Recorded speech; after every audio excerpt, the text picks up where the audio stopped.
followed by the going back to the definition of healthcare access.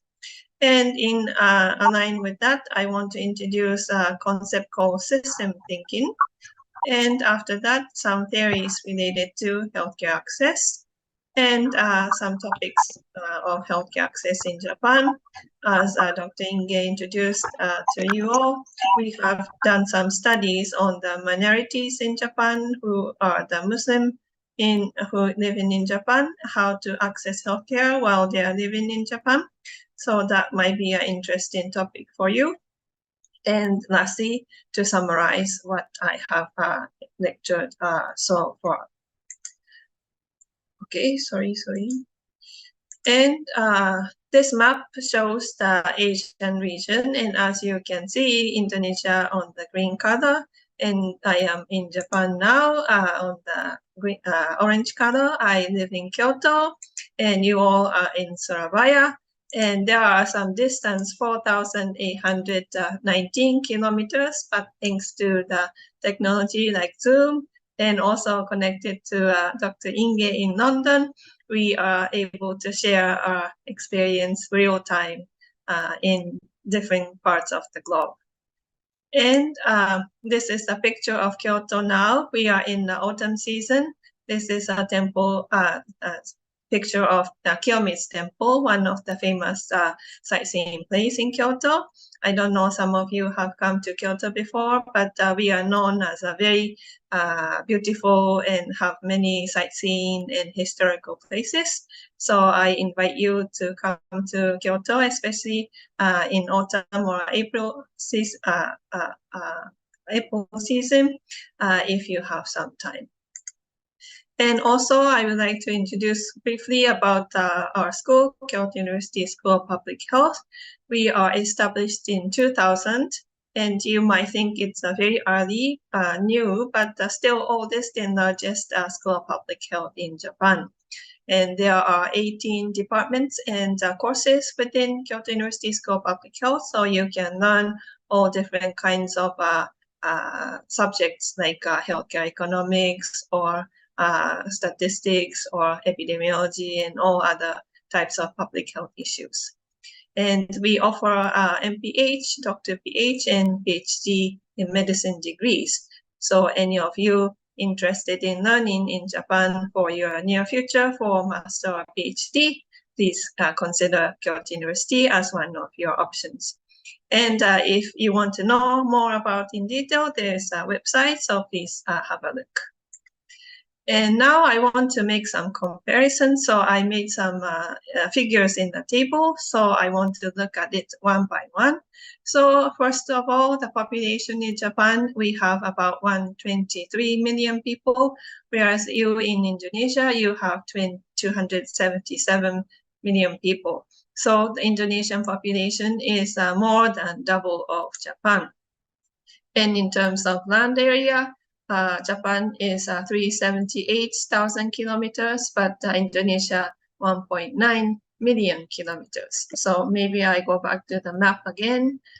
This green area is 5 times larger compared to Japan. So Indonesia is a very big country, and you have many land area. And also mean age of population. Japan is an aging society, so the average age is 41.4 years compared to Indonesia, 29 years old. So Indonesia is a quite a young population, we can say. And also aging rate is 29% in Japan, but in Indonesia also only 6.8%. So in terms of the aging rate also, you are a very young population. And average life expectancy for male is 81.05 in Japan and 87.09 for female. So we are in Japan living very long, but compared to Indonesia, 60.67 for male and 73.55 for female. So as you can see, between Japan and Indonesia, the average age life expectancies is at almost more than 20 years for male and about 14 years for female. So how you can see that depending on where you live, the life expectancy may vary. And so overall, as you can see, all the numbers shows that Japan is very many elderly and living long, and compared to that, Indonesia is still young, but the life expectancy is still relatively lower compared to Japan. But the last part I would like your attention, because the absolute number of elderly who are those who are above 65 years old, we have 35 million in almost 36 million in Japan.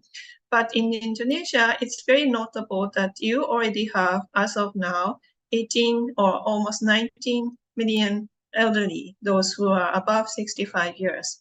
This is because your population is quite large, that in terms of absolute numbers, you have the number of Indonesian elderly is about half of Japan. I think this is very important to know, because in Japan now, because we have so many elderlies, there are so many issues, and also policies and programs in place that are supporting the elderly to live long and receive healthcare. So in line of thinking, Indonesia also need to put a lot of efforts to support elderly, because you currently already have many elderlies in absolute numbers. And this another slide shows the healthcare system of Japan and Indonesia as a comparison. And I also want to highlight you to some statistics. And first, medical expense as a percentage of GDP. Japan spends about 8% of our total GDP to medical expense, whereas in Indonesia, as I checked, it's about 2.9%. So in terms of this comparison, I think Indonesia has some still way to go to increase the number of medical expense as percentage of GDP.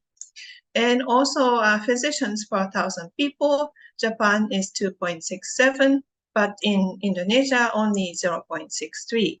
So in terms of that also, I think Indonesia also need to pay more attention and put a lot of efforts to bring more physicians to the society. And also number of hospitals in Japan, we have 8,300. So compared to that, in Indonesia, you have 2,985. So even though Indonesia has more population, I think you need to have more number of hospitals. So this is another challenge issues faced by Indonesia now. And also the number of public health centers. This is very interesting, I think, and I will elaborate more in the next slide. But in Japan, we have what we call Hokenjo, which is Japanese in Japanese language, means public health centers. But we only have 469.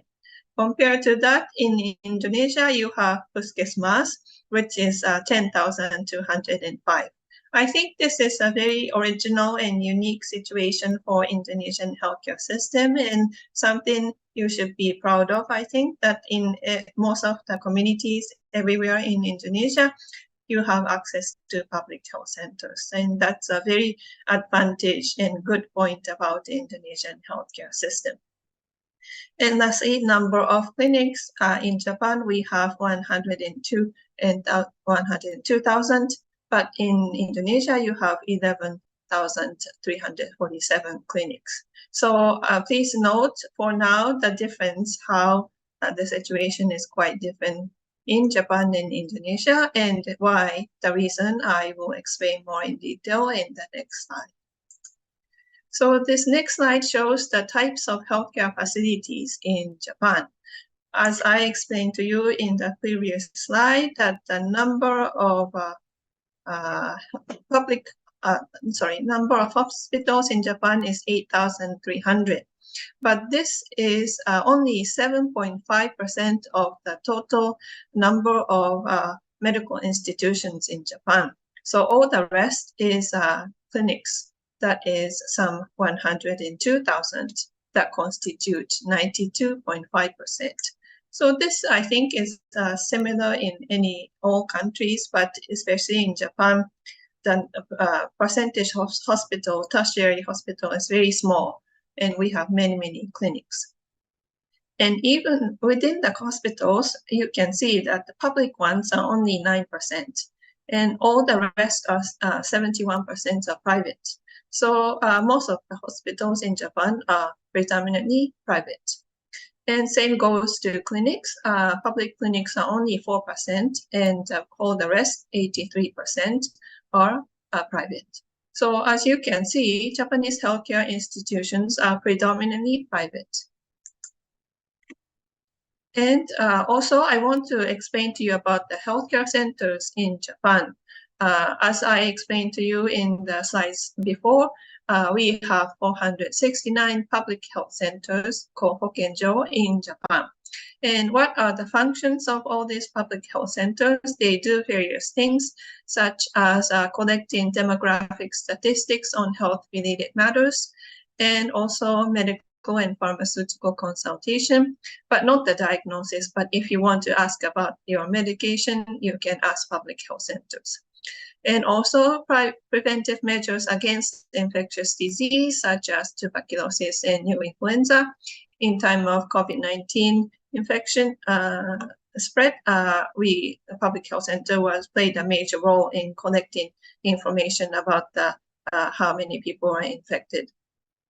Also, countermeasures against AIDS and intractable disease.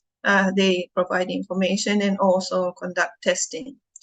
And also matters concerning mental health and welfare. So in public health centers, they provide information to people who have schizophrenia, depression, and also other mental health consultations, such as mental illness, hikikomori. That's originally a word by Japan, but I think now this word is known globally, that someone who has difficulty going out to the society and spend most of the day in their own room, even isolated from their families and not being able to work. This is called hikikomori, but also alcoholisms. So all these people, they can receive support available over the phone or at the counter if they go to public health centers.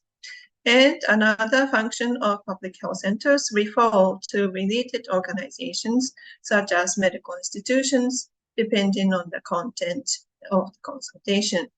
And lastly, life hygiene related matters, food hygiene, testing for food poisoning, and environmental hygiene, water quality surveys. So you can see that in Japan, public health centers covers all these diversified many tasks to improve the situation of the community. And lastly, business license for food-related facilities, chef licenses. So in Japan, if you want to open a restaurant, you need to get approval from the public health centers for their hygiene, for food safety, and so forth. Next, I would like to introduce the types of health insurance in Japan. Japan is known as having universal health coverage, and all citizens and even foreign residents living in Japan are covered, subscribing to at least one of the following health insurance system. The main one is called NHI. It's a national health insurance. So who is enrolled? It's those who are self-employed, freelance, or students. And the number of subscribers are 31 million people. And there's another type called EI, employee insurance. So who is enrolled in this is employees of private companies and also public servants. So the numbers of subscribers are 77 million people. And we have another third type called MCSE. This is a medical care system for the elderly. So if who is enrolled, if you are become above 75 years old, you will be automatically removed from this NHI or EI and transferred to MCSE, which is an insurance system for the elderly. And currently we have 18 million people who are under MCSE. And this slide shows the healthcare cost under insurance scheme. So as I explained to you in the previous slide, all people who live in Japan need to be subscribing to at least one type of healthcare insurance. So you need to pay a monthly premium fee, which varies depending on your income level and so forth. But in addition to that, if you actually go to the clinics or hospitals, you need to pay for the cost of healthcare. And the cost is different, and I want to explain using this picture. Since you are born until 6 years old, your medical cost is 20% of the actual healthcare cost. And if you are above 6 years and between 70 years old, you need to pay 30%. So the rate increases. And above 70, you are reduced to 20% again. But if you are in a so-called high income group, which you're still working or have some revenues and you can afford, then your healthcare cost remains still 30%. And at last, if you become above 75 years old, the actual healthcare cost reduced to 10%. So this is how the actual cost may vary depending on how old you are. And this next slide, I want to explain about the burden structure of Japan's national medical expense by finance sources. In 2019, the available statistics is a bit old, but still about the balance is about the same for this year too. So please note that 28% is covered by monthly premium of the medical insurance fee. So as I explained in my earlier slide, everybody pays a medical monthly premium fee. So 28% of the medical expense is covered by this premium fee. And another 21% paid by the employer of the employee insurance. So companies help a lot to support the burden of medical expense in Japan. And another 25% central government funding, another 13% local government funding, and only 12% is those costs incurred by patients. So as I explained in the previous slide, you need to pay only 10 to 30% of the actual cost. The payment is covered, covering 12% of the actual total medical expense in Japan. I don't know if you see this as a good way to support medical insurance fee. In some of the countries, I'm not so sure about Indonesia, but central government funding constitutes most of the medical expense. But in Japan, it's only 5%, and all the rest is covered by different sources. So I want to summarize what I have explained so far, the main characteristics about healthcare in Japan. All citizens are covered by public medical insurance of any kind. And if a person has an insurance card, one can freely receive medical care using health insurance at any medical institution at any time. This is so-called free access to healthcare.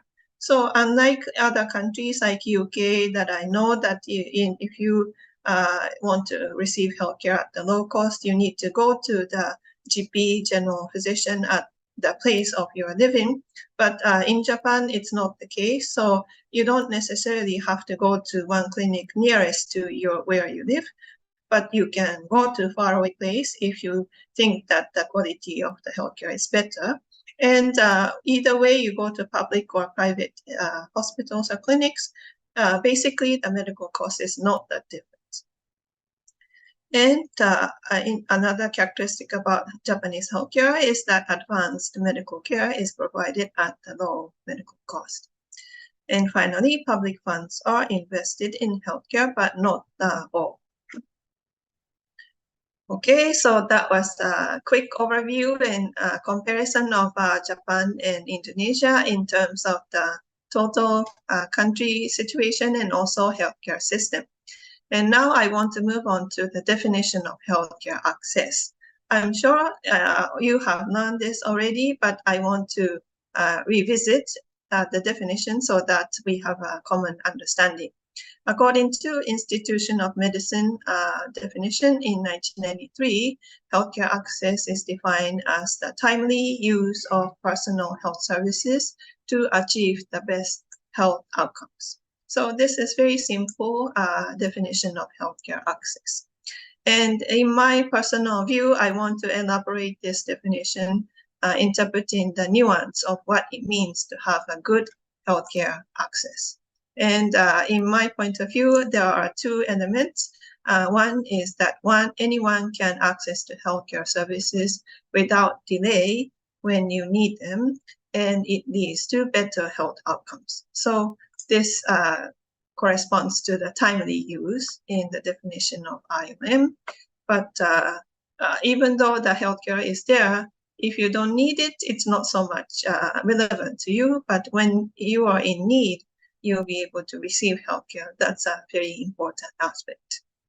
And another element I want to highlight is that healthcare needs of an individual is fulfilled by accessing the type of healthcare that would satisfy their need, desire, expectations, needs, or demands. So you can see that the healthcare access is not only the availability of the healthcare, but you have some needs or expectations. And when this kind of expectation is fulfilled, then you feel that your needs is satisfied.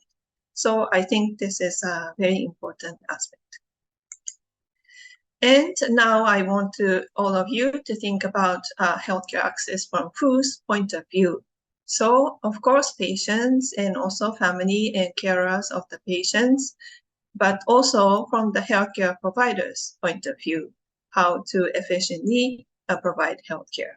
And also the government and businesses, because they are the funder of the healthcare access.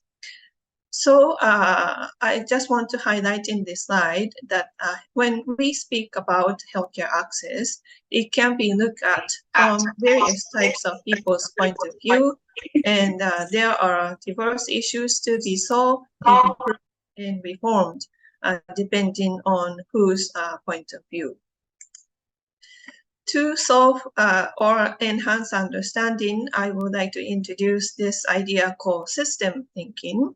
I don't know if some of you have learned or heard about it before, but system thinking is a holistic approach to analyze that focuses on the way that a system's constituent parts interrelate and how systems work over time and within the context of larger system. So when we speak about healthcare and healthcare access, it's very complicated and many people are involved and you have to deal with many different components. So having a system thinking mind will help you to solve and enhance understanding. So system thinking consists of three things. That first of all, you have some elements. In this case, characteristics of what you want to study or enhance understanding. And the second part is interconnections. So the way these characteristics relate to and or feedback into each other. This is an important thing you need to understand. And lastly, a function or a purpose. So whatever you want to improve or change, you need to clarify. And application of system thinking in healthcare, how is it? There are many publications, but I found this one publication interesting and you might want to read it further if you are interested. The title is called The Application of System Thinking in Health, Why Use System Thinking. And because a lack of time, I won't be able to explain the whole contents, but I just want to give you the main message highlighted in this paper. I write it down here. So the application of system thinking in solving problems in the field of healthcare will allow our mental model to be visible in such a way to demonstrate how various things fit together. So system thinking is a tool you can use to visualize context and also share with different people involved in improving healthcare access. So in this paper, this concept is introduced. It's called causal loop diagram. Abbreviation is CLD. What the causal loop diagram looks like is you can see on the right-hand side. It's basically consists of some words, keywords, and also arrows. So how to create this CLD? There are 4 steps I want to briefly explain.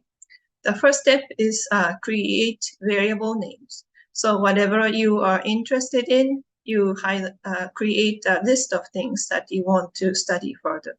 So in this example, health worker inventive payment, health worker motivation, number of patients treated, stock of drugs, ability of health workers to provide services.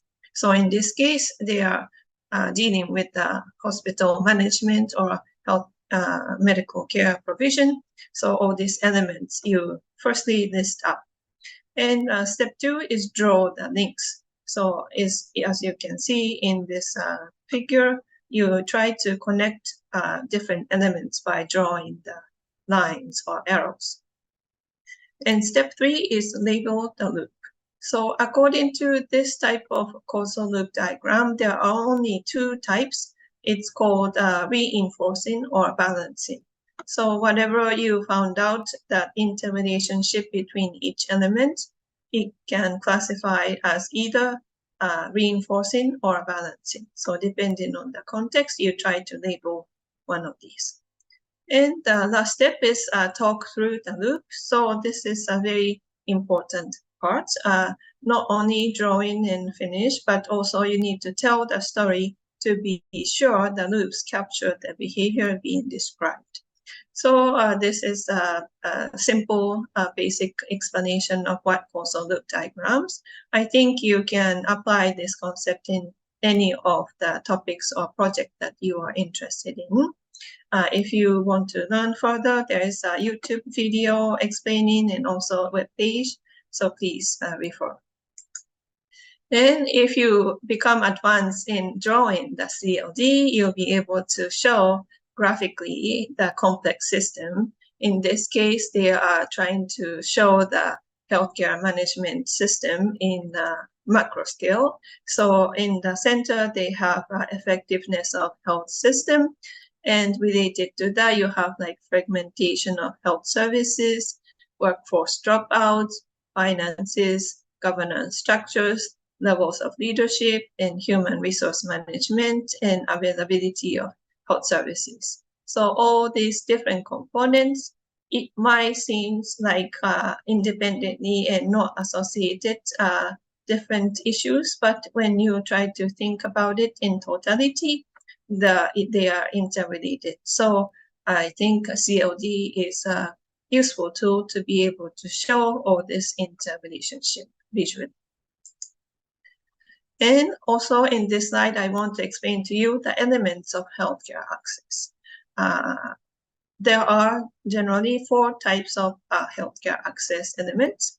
One is coverage, so facilitates entry into healthcare system, and uninsured people are less likely to receive medical care and more likely to have poor health status. So when we talk about healthcare access, who is can have easier access, who has more difficult access, coverage, we need to think about it. And the next element is services. So having a usual source of care is associated with adults receiving recommended screening and preventive services. So the type of services, when we talk about healthcare access, what are available and what are difficult to be accessed, we also need to have a better understanding. And the third factor is timeliness, its ability to provide healthcare when the need is recognized. And lastly, workforce. So it's important that when we talk about healthcare access, to make sure there is a reliable workforce that can provide capable, qualified, and culturally competent healthcare providers. Next, I want to also explain to you the theories related to healthcare access. And the theory is called the Social Ecological Model of Health, SEM. I think some of you have studied about this already, but I want to explain briefly. This model conceptualizes health broadly and focuses on multiple factors that might affect health. So as you can see in the figure here, SEM is drawn by 4 different layers: individual, relationship, community, and society. So SEM assumes that health is affected by the interaction between individual, the group, relationship, and community, and the physical, social, and political environments. So I just want to give you an example of factors affecting health at the individual level. There are so many factors, and this is not, of course, the exhaustive list, so there might be some others, but I just want to highlight the simple, basic ones. Personal characteristics such as age, education, income, and health history influences how the one person is healthy or unhealthy, and also adherence. So the patient agrees with the decision on the treatment policy and actively receive treatment. Whether the patient is adhered into the healthcare provider's advice or not certainly affects people's health. And also communication skills. The patient can communicate effectively with the healthcare providers or not. This also has some influence on the consequences of health of the individual. And also health literacy. The patient can understand health-related information or not, and living environment. The patient can live without difficulties, harm. For example, if you have broken leg, but your living arrangement is such that you need to use stairs and there's no elevators or escalators, then it must be difficult for you to spend daily life. And lastly, financial resources. The patient can pay for healthcare. This is an important factor affecting your health status. Next, I want to explain the examples of factors affecting health at the relationship level. So there are so many factors also, but just highlighting 2 examples. The relationship with your friends, partners, and family members influence the health of an individual. So this is less obvious comparing to the factors influencing at the individual level, as I explained to you in the previous slide, but it's very notable that who you interact with, your friends, families, certainly have some influence on how healthy or unhealthy you are. And as an example, it would influence the health of a person in a positive way by creating walking clubs and work with community groups to introduce healthy menus and cooking methods. Also to promote community gardening groups and other social gathering activities in the community, and it would help you to become more healthier. Next, I want to give examples of factors affecting health at the community level.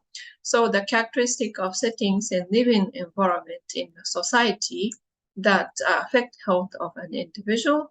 Example is work with the local grocery stores and convenience stores to help them increase the amount of fresh fruits or vegetables they carry.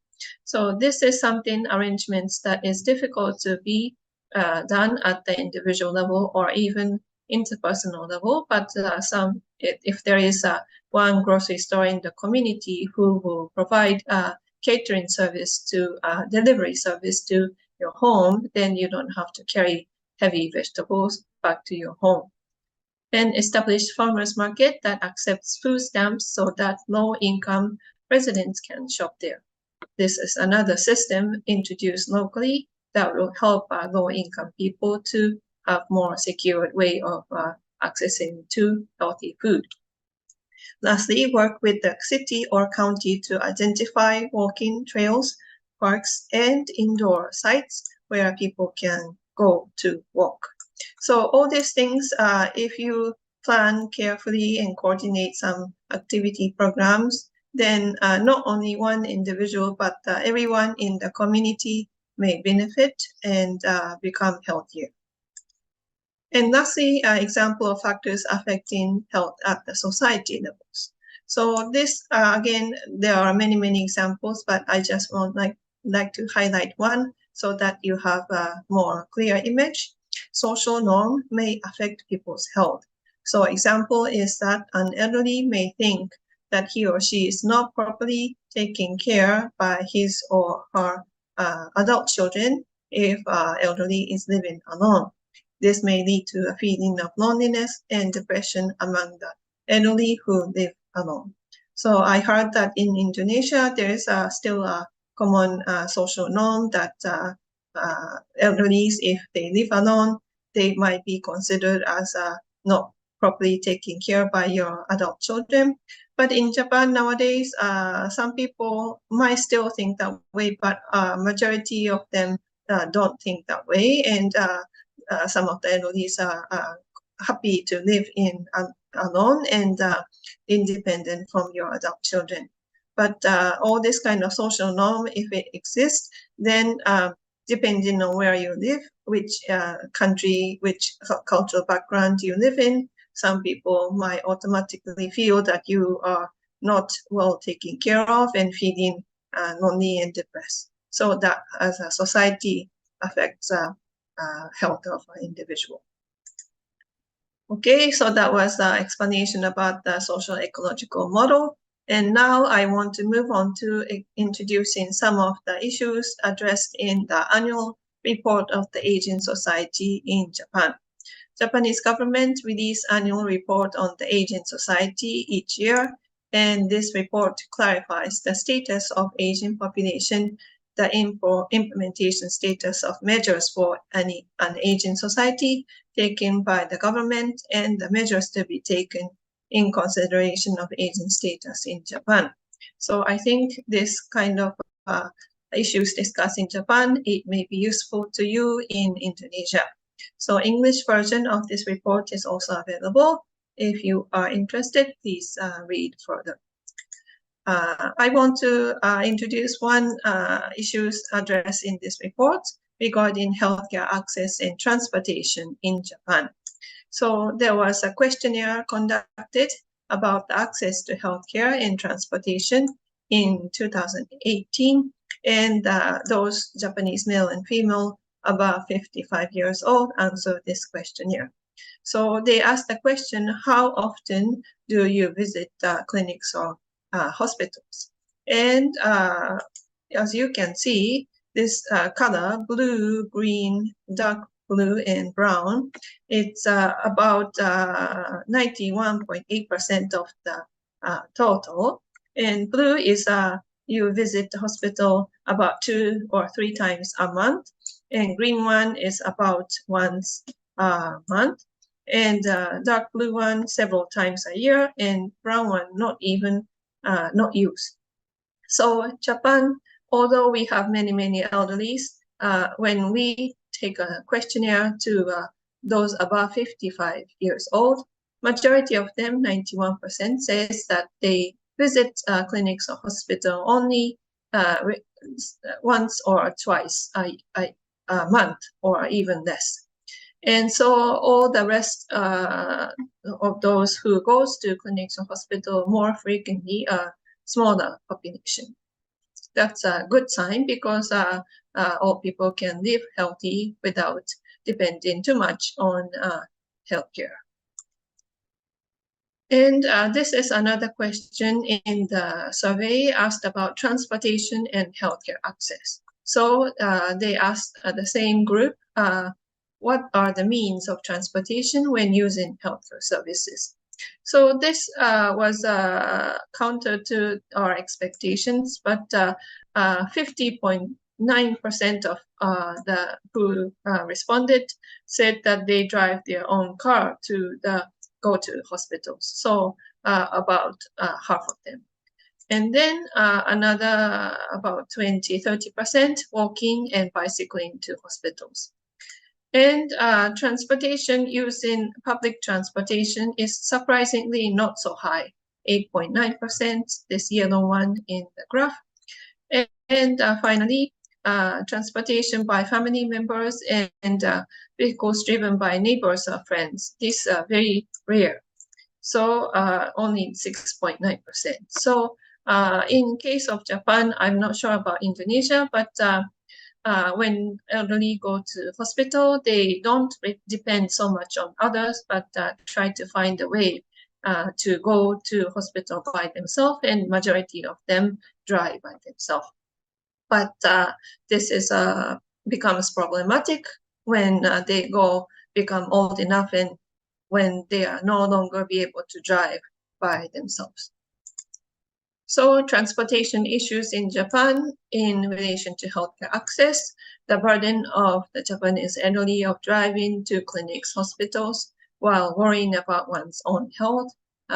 They always need to think about, what if I cannot drive anymore? I cannot go to hospital easily. And the burden of the family of the elderly, if the elderly can no longer visit to hospitals or clinic by driving by themselves, and need to ask the family members to pick up and drop off the hospitals. So in order to solve this issue in Japan now, new means to improve healthcare access through science and technology is already starting, and it's telemedicine. So telemedicine, the definition is medicine practiced with the assistance of telecommunication technology, often to provide care in remote locations or reduce the need for hospitals. And when we talk about telemedicine, there are two different types. So one type is inter-doctor model, so D2D. So these are the cases where a doctor receives advice online from another specialist doctor when treating a patient. So this is example of Nagasaki prefecture. As you can see on this Japan map, Nagasaki prefecture is on the southern part of Japan, a small part, and this is an enlarged picture. But in this Nagasaki prefecture, there's a small, even smaller island, and Nagasaki Goto Central Hospital is located here.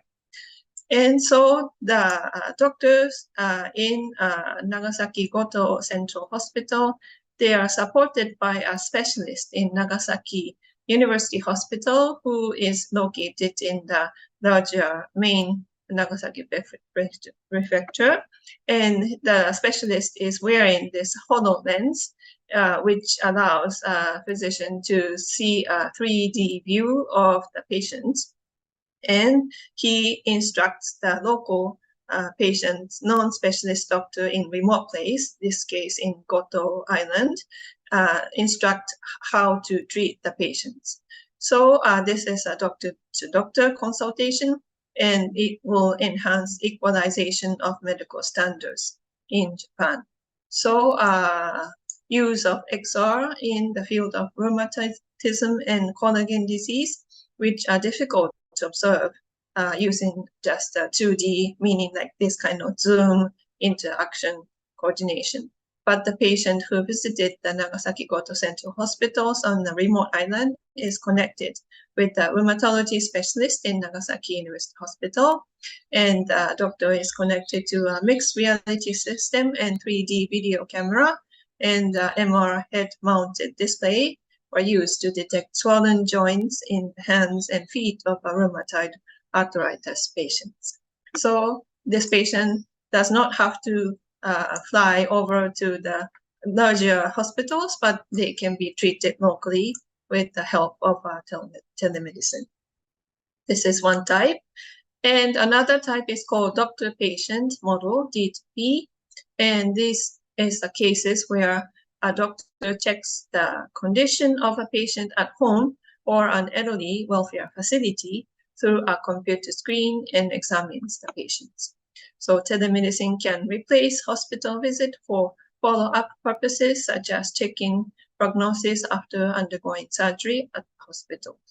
So as you can see in this picture, the the patient's home, and the clinic is connected by online diagnosis like Zoom or other means, and home visit medical treatment can be skipped if using online. So support for online medical treatment implementation is done in addition, and also telemedicine promotes network by visiting nursing daycare. Okay, and lastly, I want to introduce one example about the healthcare access for the minority in Japan. As Dr. Inge and I did the study together, I want to explain. So in Japan, 189,000 foreign Muslims are living in Japan as of December 2022. I don't know if you consider this a lot or small, but in total, it's only 0.15% of the total population in Japan. And I made this table of foreign Muslim living in Japan by country, and Indonesians are definitely the number one group, 865 people Indonesians living in Japan, and followed by people from Bangladesh, Pakistan, Malaysia, and Turkey. And what all these Indonesian and others Muslims do, most of them are under a specified skilled worker visa, which is granted to those who have a considerable degree of knowledge or experience to work in specific industrial fields such as nursing care, building, cleaning, industrial machinery, manufacturing industry, agricultural, construction, and others. So as you can see the picture here, I took it from this Japan Technical Intern Trainee Support Center Education Foundation website. But this picture shows how Indonesian nurses are helping the Japanese elderly, and some people also working in the factory, and also another one doing mechanical work. So all this, since Japan are lacking a younger labor force, we are now opening our door to foreign people who can come to Japan and work in such fields. And another important note is that Japanese native Muslims are very rare. It's difficult to find reliable statistics, but one source says about 2,000 of them only. And these are mainly those who get married to foreign Muslims in Japan. And so we did the study, qualitative research on healthcare access for the minority in Japan. The title of this paper is Factors Influencing Healthcare Seeking Behaviors Among Muslims from Southeast Asian Countries, Indonesia, Malaysia, Living in Japan, an Exploratory Qualitative Study. And in this case, we did a research qualitative study interviewing, but the research question was, what are the factors influencing the healthcare seeking behavior of foreign Muslims in Japan? So we did interview 45 Muslims, and we have come to 4 different themes. First theme is trying to comply with the recommendations of Islam. And theme 2, confusion about the healthcare system. Theme 3, improvising an informal support system. And lastly, language barrier problems. So I want to explain one by one in the next slide. The first theme on trying to comply with the recommendation of Islam is that as a Muslim living in Japan, there are all these restrictions that is also still remains the same when you visit hospital in Japan, especially for women keeping the aura, is having difficulty finding female doctors in Japan when receiving medical consultation. So one of the participants says, I called the clinic first asking if there is a female doctor before making an appointment.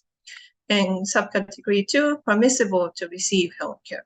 So each participant reflected on your own religious belief to determine when it can be considered darurat, the exigency situation.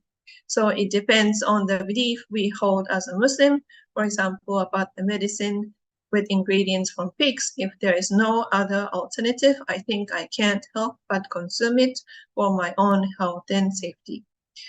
For your information, in Japan, hospitals and clinics in Japan, most of the healthcare providers, unfortunately, have no idea about the concept of halal.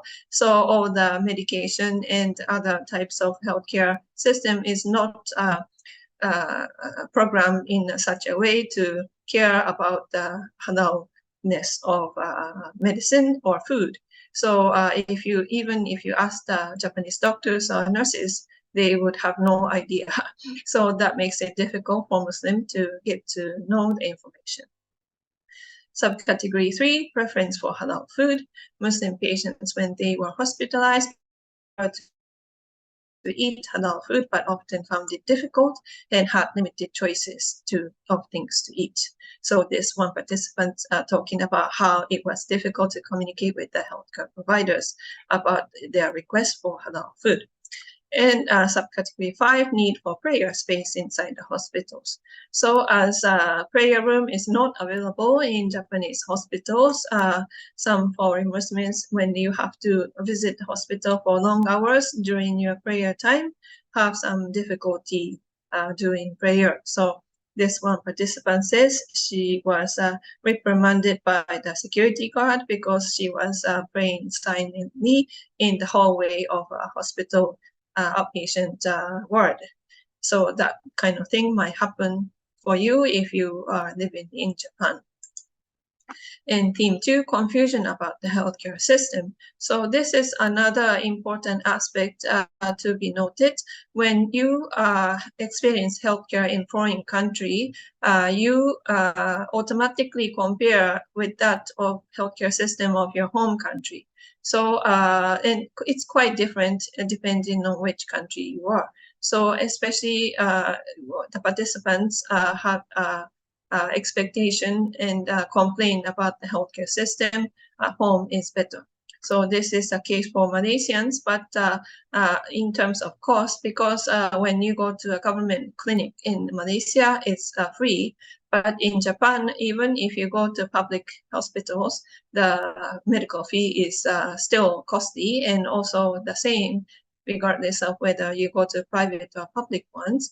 So some of the Malaysians think that its medical care is expensive in Japan. And also operating hours, because in Japan, clinics are generally open on business hours only from 9 to 5. But in Malaysia, the government clinic is open 24 hours a day. So some participants complain that what if you have an emergency situation at night when how to visit clinics. And theme 3, improvising an informal support system. So this is an interesting behavior. We found that instead of talking to Japanese locals about which hospitals to go and what kind of healthcare to access, foreign Muslims are relying on information from other Muslim friends who are not so familiar with the Japanese healthcare system. So Muslim patients rely heavily on word-of-mouth information from peer Muslims when deciding which clinics or hospital they want to go. And another category, helping each other among Muslim friends. So those who are not good at speaking or understanding Japanese often visited clinics accompanied by not Japanese friends, but peer Muslim friends who are fluent in Japanese. And lastly, language barrier problems. This is may not be only for Muslim foreigners, but also other countries too. But in Japan, because it is difficult to communicate in English with the doctors and nurses, they have some difficulty.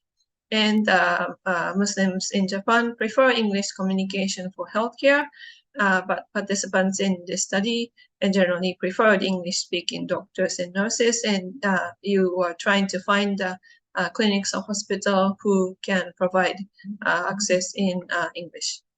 And also encounter problems due to language barriers. So some of the participants had difficulty explaining the needs for halal food during hospitalization because of the language problem. So this is the summary of my lecture today. In today's lecture, we learned a comparison of Japanese and Indonesian healthcare system, and we also covered a definition of healthcare access. And I introduced you the system thinking and causal loop diagrams. And I also introduced you some theories of related to healthcare access, social ecological model. And lastly, I introduced you some of the topics of healthcare access in Japan, the transportation issues, and also the minorities, foreign Muslims, healthcare access in Japan. These are the references if you want to read on more, and thank you so much.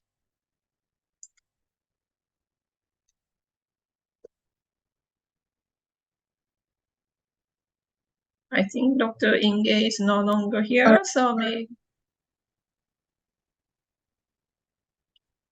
Miss Aurelia, can you,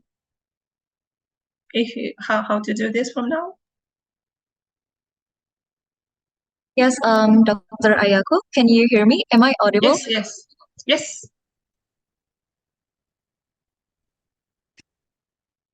All right. Thank you so much for the presentations from Dr. Ayako. And before we head into the questions and answer sessions, I have a message from Bu Inge that to read your curriculum first, because apparently Bu Inge misses to read your curriculum vitae. So if you let me, please let me share the screen first to Yes, read please. curriculum vitae. All right, thank you so much.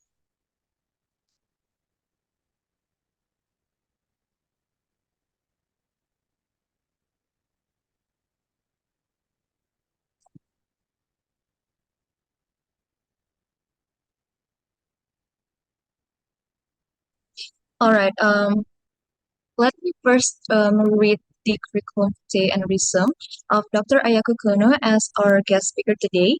Dr. Ayako Kono is a graduate from the School of Medicine, the Public Health Program Specific Assistant Professor, with an academic degree from the Master of Regional Planning from Cornell University, Master of Public Health in Kyoto University, Master of Medical Science in University of Malaya, and PhD in Medicine in Kyoto University, with a research history from April 2020 to present as the Graduate School of Medicine, Kyoto University, in the International Relations Promotion Office, School of Public Health Program Specific Assistant Professor.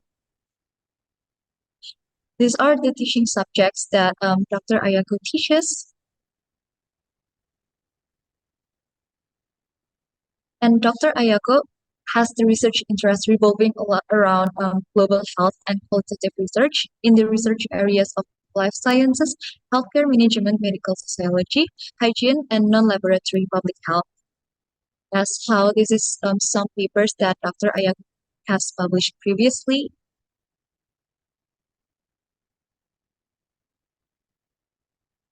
And also the presentations, books, and other publications. All right, that would be the last thing that I will read for the curriculum vitae of Dr. Ayako Kono. And I would like to thank Dr. Ayako for giving us such an insightful presentations for today. And I think we can begin to move on to the question and answer sessions. So if anyone here has anything to ask to Dr. Ayako Kono, you may raise your hand.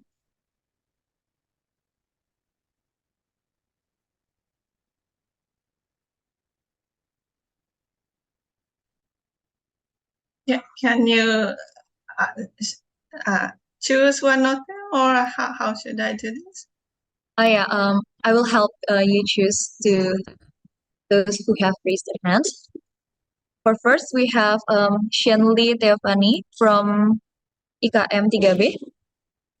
Okay, thank you. But first of all, sorry because I cannot on cam right now because due to my connection. So, Okay. Dr. Ayako, I would like to ask, is there any explanation why Japan has a massive number in amount of hospitals and clinics more than Indonesia, knowing the fact that Indonesia is bigger in population and region than Japan? And is each of those hospitals as busy as Indonesia, knowing the fact that there are many hospitals, and I often hear that Japanese are physically healthy. That's it. Thank you, Doctor. Thank you very much. It's very interesting point you highlighted that yes, we have many clinics in hospital in Japan, and compared to Indonesia, so many. And why is it? There are, I'm sure, many reasons for it. And in my personal insights, as I explained in my lecture, privatization plays a big role, I think, because for the previous 30, 40 years, Japanese government decided that we would encourage private sector to take part in medical healthcare management. So now most of the percentage of private institution, medical institution, out of all clinics and hospitals are the majority. So that means that private clinic owners can compete. So especially talking about dentists, we are now have a kind of ironic way of saying that we have more dental clinics in Japan than convenience store. And in Japan, we have so many convenience store, but still the number of dental clinic is even more. So that means because healthcare is a profitable business, and if you make a difference on quality of healthcare you provide, then it become popular in many patients, or for the standpoint of making profits, they are the customers. So they come to popular clinic. So that's, I think, one of the reasons that number of clinics and hospitals are increasing. But also at the same time, even though you mentioned about the point of elderly and relatively healthy elderly, but definition of healthy is a bit difficult and misleading, I think, because when you come to a certain age, above like 60 or 70, even though you might not have a major problem in your daily life, like walking to somewhere by yourself, you will still have some kind of chronic symptoms like diabetes or high blood pressures, or these are, if you manage properly and not into a severe condition, still people can live relatively without minor problems. So, but you still need to visit clinics and hospital for your symptom management. So I think a lot of elderly need to go to visit clinics and hospitals. That's why we have so many hospitals and clinics in Japan, I think. Okay, shall we move on to the next question? All right.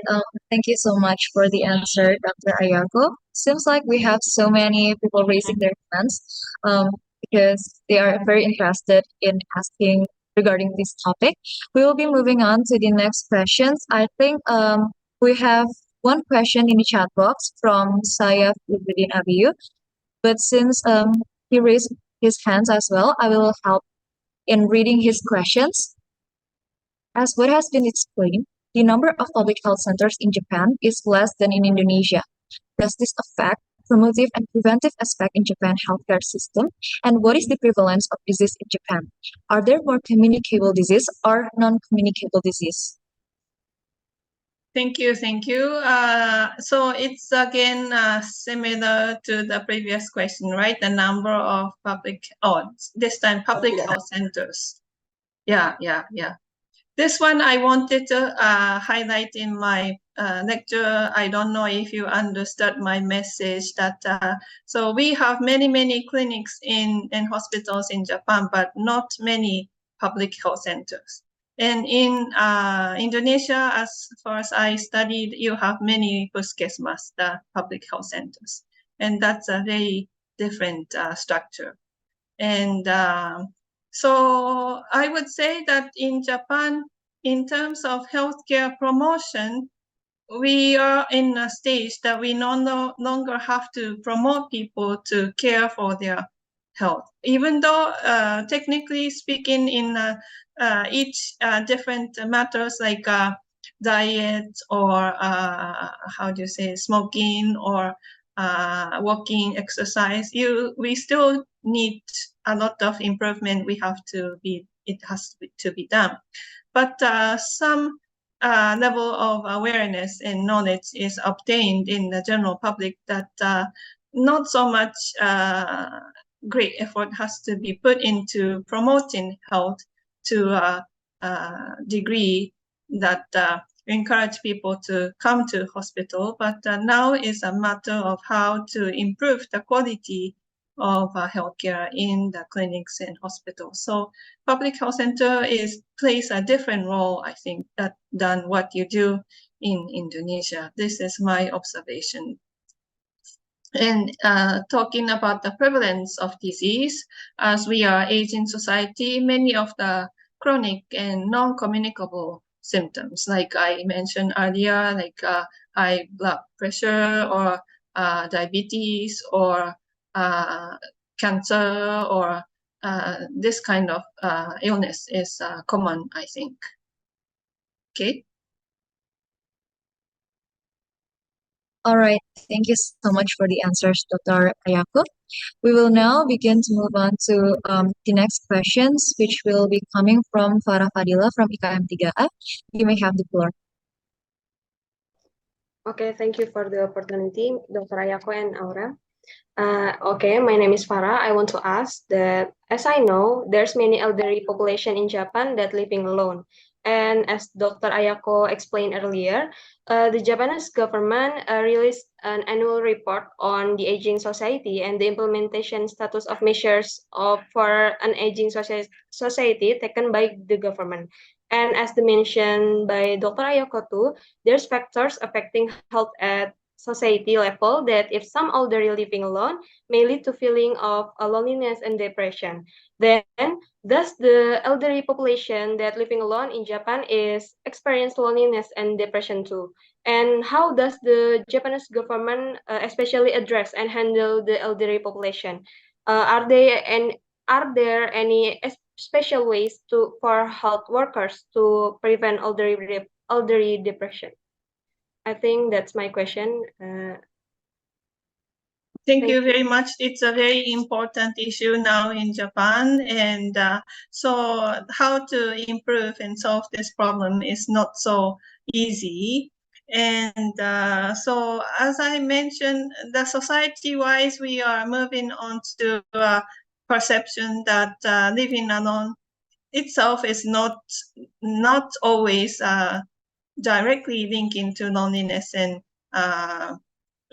social isolation, because you could, as an older person, you could still live alone and be able to access to the community if you join a community held like exercise group or go into a local gym or take some kind of cultural lessons and interact with the people at the same age or other generations. But those who have a sign of loneliness or symptoms like other mental illnesses, it has to be identified. So early identification of all this potentially high risk group is a challenging issue for Japanese community now, I think, which is have been conducted in some local governments when there is a social gathering activity. They try to identify those kind of groups, but I would say it's quite difficult to implement the same kind of activity in all parts of Japan. So at the local government level, some unique activity has been conducted. And also because this topic is still under investigated, I feel like there is much study is needed in the near future. Thank you, Doctor. All right, thank you so much for the answers. Now we will begin to move on to the next questions, which will be coming from Azra Raisha. Okay, am I audible? Yes. Okay, 2 weeks ago, Mrs. Inga told us about her experience in accessing healthcare in Australia. As much as I remember, she told us that she has to wait for several months before her child is able to do surgery. While in Indonesia, we don't have to wait for surgery and the surgery can be done as soon as possible. Then my question is, does Japan apply the same system as Australia? Do we have to wait for surgery, or is it as easy as in Indonesia in terms of receiving advanced medical treatment such as surgery? Thank you. Thank you very much. It's very interesting question, and because I don't know so much about the Australian medical system, but I'm assuming it's similar to UK system, which is you need to first access to GP in your local community, and if you go through the public funding system, you have to sometimes wait for a long time for receiving surgery. But in Japan, it's not the case. As I explained in my lecture, people can go to any hospital or clinic of your choice.